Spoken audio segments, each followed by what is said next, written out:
bottom part. Believe the Lord your God, and you shall prosper. Believe in his prophets. So ye shall believe the Lord your God, and he shall be established.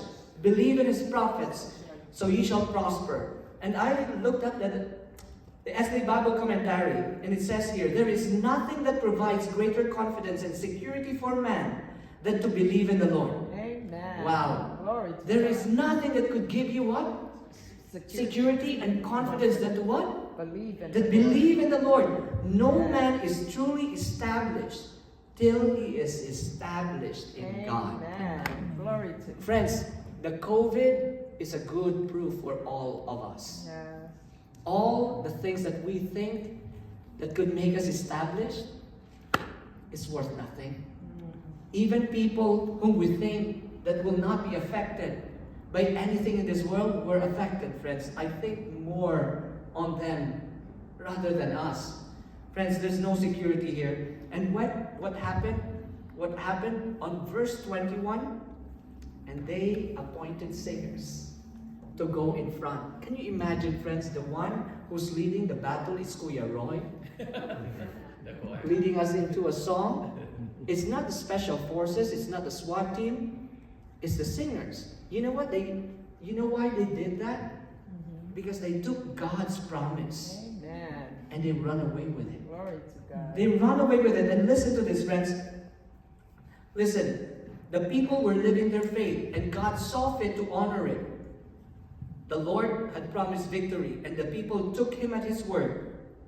Victory was theirs because they claimed it. Amen. And friends, you know what happens when you spend time soaking yourself with the Word of God? You will see that in every point you will have victory. Amen. You could not go on without praising him. Hallelujah. Amen. Because you will know for a fact that wherever the Lord leads you, He is with you. He's with you. And when He's with you, you have victory. Amen. And friends, you could not just go on, was this claiming victory without spending time in His presence. Mercy, Lord. Because you will still have unrest Amen. and be scared. Friends, His word will strengthen you. Amen. Glory And so to let us God. move on, friends. And it says here, this was a striking offering of praise before rather than after the victory. Yes. Isn't this amazing? And so what happened, friends? The moment they arrived, and the time and the place where they were supposed to fight the enemies, the moment they arrived there, what they saw was carnage. All their enemies were dead. God caused confusion among those people who were trying to take their lives, Have mercy. and they took their lives instead. Mm. And friends, you know what? In the following verse, you will see a very strange two words there at the bottom of the verse. And this is verse 24. It says there, none escaped.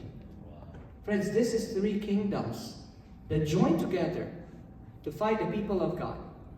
And there's no one escaped. This is so unusual, friends.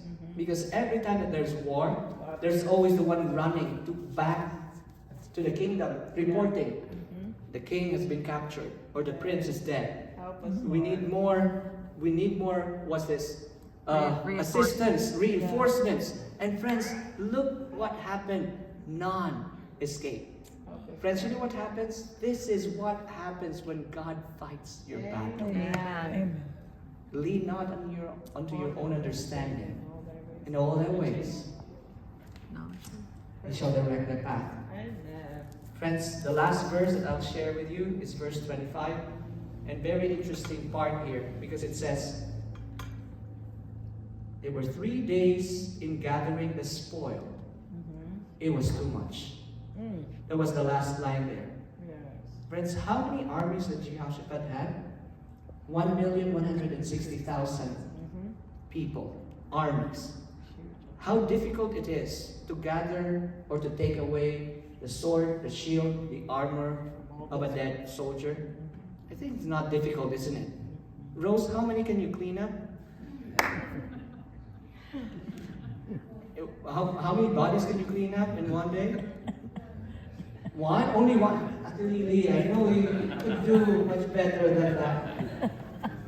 Some people say, oh, maybe 50. Wow, hard workers.